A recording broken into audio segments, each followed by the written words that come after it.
Thursday. Afternoon dito sa Finland. Nandito kami sa bus stop. Nag-aantay kami ng bus kasi alas kami ni Lumigo. Nak, are we good? Ay, good. Are we good mga beshies? Mga beshies, are we good? Lumi sa old CD. Naka-yellow dress. Onesie. It's very good. Sobrang ginit po ngayon. Today is 23 degrees at least. Humahabol ang pa last summer dito. Medyo busy yung mga tao dito kasi may pasok na. Kaya yan, maraming mga people everywhere.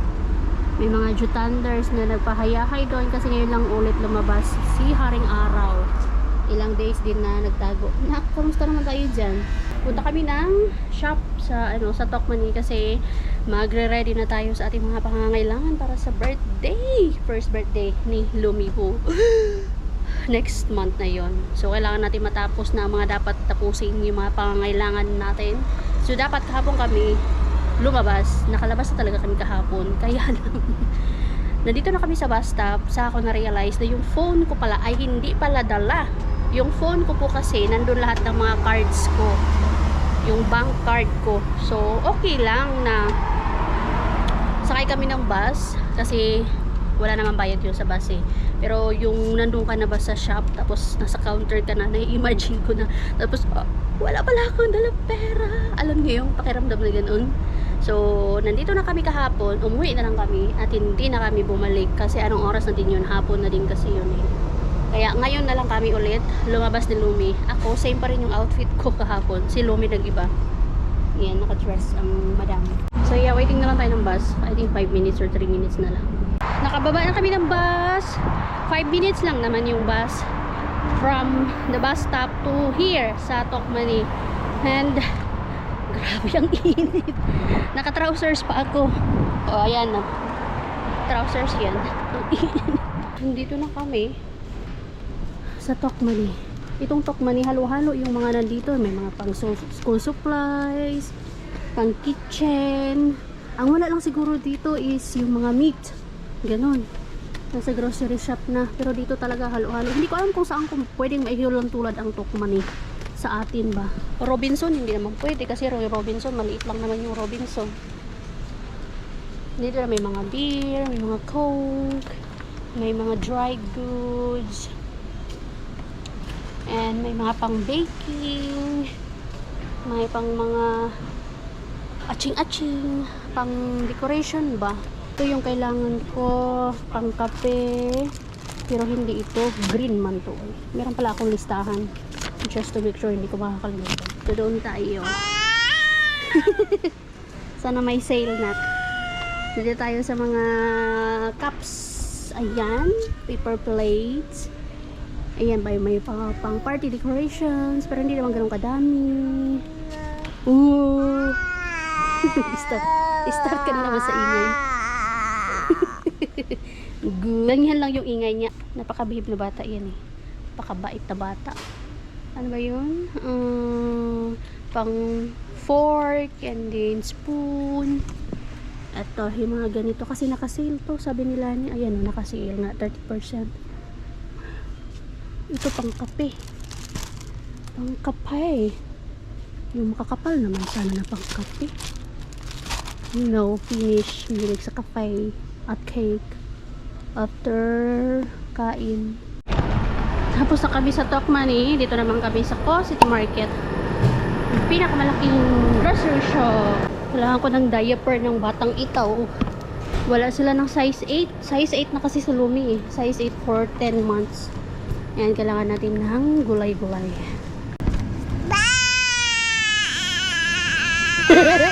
Naaamis si Lumi sa mga tao dito. Ganito lang ang Lumi. Sobrang behave yan. Walang ka-problema kahit sa andalhin. Di ba, nak, no? Dito tayo sa meat. Dito tayo sa meat area. Kailangan ko ng pampagatas. Chicken wings. Mahal naman. Sarap ang chicken, oh. Fried chicken ba? Grabe ang buhay na gabi. Grabe yung init, eh. Dito kasi pag mainit, nakakahiyang magpayong. Hindi ko sa payong dito. Kahit umuulan nga, hindi gumagamit yung mga tao ng payong, eh. Kaya nakakahiya. Tiis na lang. Jitim-jitim ko na. Yes. Nakatatlong shops tayo po. Dumaan tayo sa tatlong shops. 2 hours din kami sa labas ay. Buti ang Lumi, hindi talaga nagre-reklamo. Pakabait na bata talaga. Bilib na bilib ako.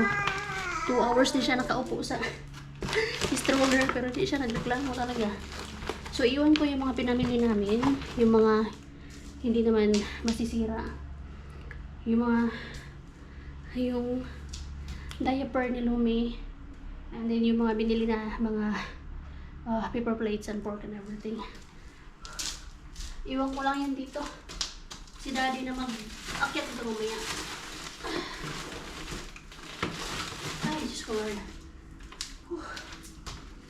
Nakakahimatay ang init. Hindi nga uminit ng ilang araw. Parang binawi naman. Parang naghasik ng init ang init ngayon. Ano daw? Anak. Akyat na naman tayo. Ano ka, princess? Part natin ko na maayos yung 4 wheels mo. And the brake.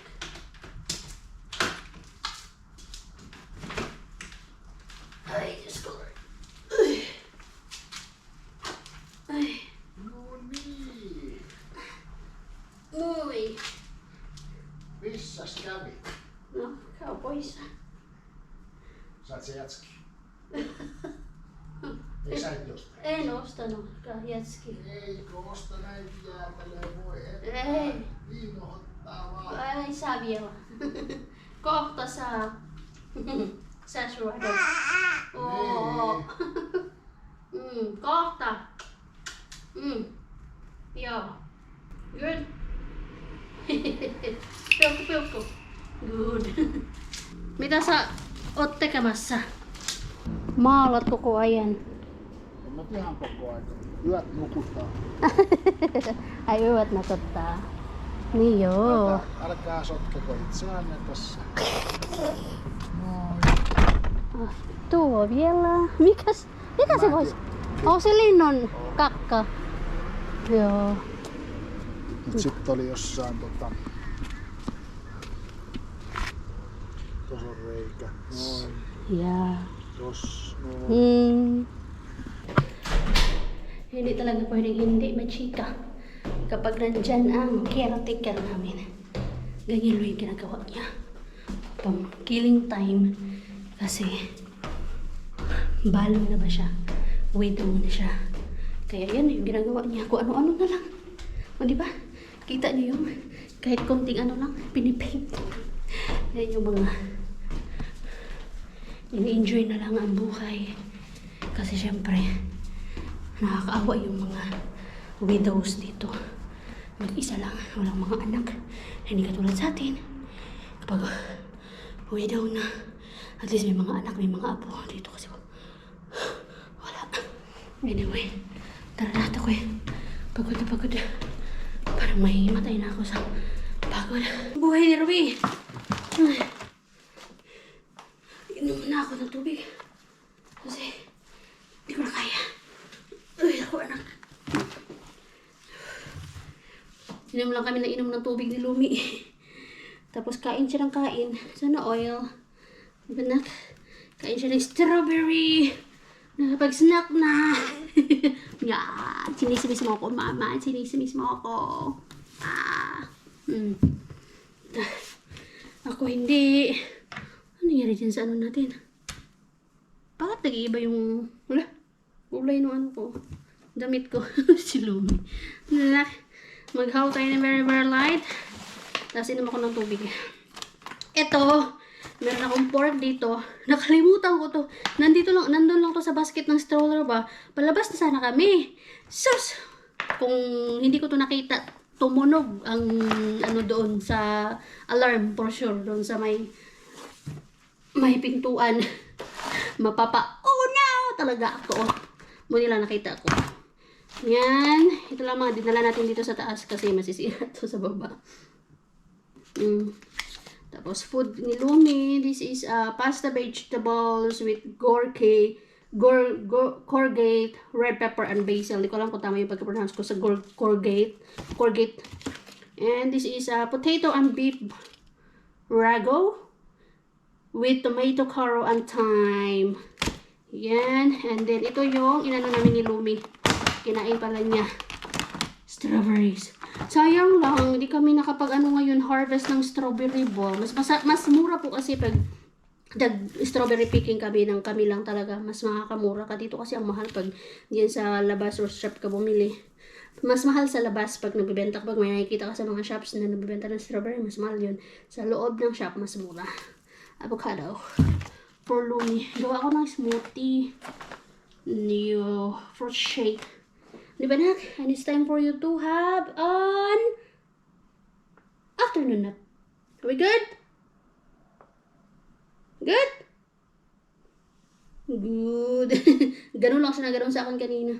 2 hours na? Di ka talaga umiyak. 2 hours siya sa sa stroller niya. Ikaw talaga anak ko eh. Buutan kayo kanak. Thank you Papa Jesus kasi binigyan kami ng napakabait na Lumibo. Isang magandang smile. Bigyan mo sila ng smile anak. Bigyan mo sila ng kindat. Nindo sa imong mata na. You get it from your mama. Love you. Gising na ang Lumibo from her nap. Yes. Ganito po yung itsura ng bed. Isang beses na siya nalaglag dito sa bed. Pangalawa yung sa caravan. Nalaglag po siya. And dahil nga sobrang likot na nitong batang ito. Pagdiliin ang Lumibo. Ayusin ko yung buhok niya. While ako ay yung dishwasher namin ay naghuhugas. Dishwasher na yung naghuhugas. Sana all may dishwasher. Niready ko na rin yung kakainin ni Lumi ngayong dinner. Yan po yung dinner niya ngayon. Yung potato and beef ragu. Paano ba pagkabasa niya? With tomato, carrot, and thyme. Medyo picky na po si Lumi ngayon. Hindi na siya katulad nung dati. Kasi pa-toddler na po talaga siya. So marunong na siya mamili. Pero nung baby pa po siya, kahit anong ipakain ko sa kanya, kahit anong niluluto ko, kinakain po niya. Kasi po, yes, masipag po tayo gumawa ng pagkain for Lumi. Pasensya nyo na po yung background natin. Mga tinupi ko po yan.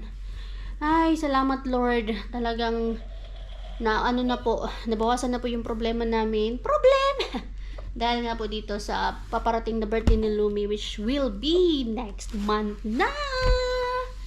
So, yung problema na lang po talaga namin ay yung venue. Dito po kasi sa Finland, hindi siya yung parang katulad sa Pinas ba na kahit sa labas lang ng bahay, pwede ka na. Or di kaya sa loob lang ng bahay, pwede nang mag-birthday. Dito kasi sa amin, hindi pwede. Kasi maliit yung dito sa loob ba. And hindi yung sariling bahay na kahit sa labas lang, di ba? Sa piha or di kaya sa yard lang ba. Hindi kasi pwede. So, naghahanap kami ng mga venue. Summer cabin po sana yon para makapag-overnight yung mga friendship namin. That was the plan. Pero nabago po kasi mahal po yung mga summer cabin nowadays.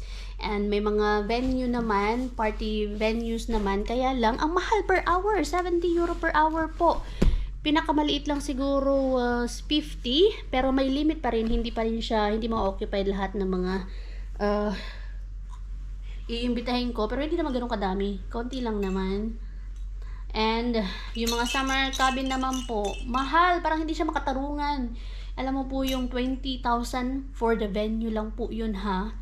Sabi ko, wag na. Yung 20,000, bigay na lang namin, ilagay na lang po namin sa bangko niya. Parang, hindi siya makatarungan para sa amin ba. Naisip ko na nga na, wag na kaming mag-birthday for Lumi ba. Pero kasi, gusto kong maging memorable yung kahit yung first birthday lang po niya. After that, kahit sa bahay na lang, o kahit wala nang handa ba, ilagay na lang po namin, dagdag na lang po namin sa savings niya. So, buti na lang, nakahanap kami And dito lang po malapit sa amin. Wala nang overnight na mangyayari. Parang ano lang talaga siya. Sa birthday na mismo talaga ni Lumi, which will be, gaganapin siya September 15. Yung birthday ni Lumi is September 12. Thursday po kasi yun, may pasok. So hindi kami pwede magpa-party ng may pasok. Eee! Diba? Mumi Peiko. What's the color of the eyes of Mumi Peiko? Blue! Hi, Lumi! Hello, Lumi! Good job for taking a nap. Yep. Hi. Can I give you a hug? I'm coming. I'm giving you a hug. Hug. Thank you so much for taking a nap. That was a long nap. 4 hours nap all in all sa yung araw na to. Thank you, Lord. So, yun nga po. Wala na kaming problema. Thank you, Lord. Wala na kaming problema. Ang poproblemahin lang namin is yung sa araw mismo ng birthday niya. Kung sino yung mga tutulong, kung may tutulong, kasi hindi po ganun kadali biro mag-birthday dito nang wala kang kapamilya na tutulong sa iyo. May mga kaibigan ka, pero syempre nahihiya ka naman, humingi ng tulong, di ba? Kaya let's see! Fingers crossed, anak! Sana maging successful ang iyong birthday, no? Birthday party natin, no? Kahit ngayon lang, 1-year-old mo, sunod wala na. Bahay na, hindi na mahihirapan, hindi na mag-iisip kung saan magba-birthday. One eternity later. Kakapaligo ko lang kay Lumi. Buti pa ang Lumi, naligo. Ang mama, wala ligo. Luluto din ako ng ulam. Ayan, buto-buto, pork, buto-buto. Nakakain na din si Lumi, nakakain na rin si Toshi. Si Toshi po yung pusa namin. Ang mother, walang ligo, gutom pa. Gutom pa ang mother. Tiis-tiis lang, pero sige lang, ganoon talaga ang life. Di ba, nak, na? Wanna say good night, everyone. Thank you for watching our vlog. Time check po pala ay 8 na ng gabi. Say good night. Night.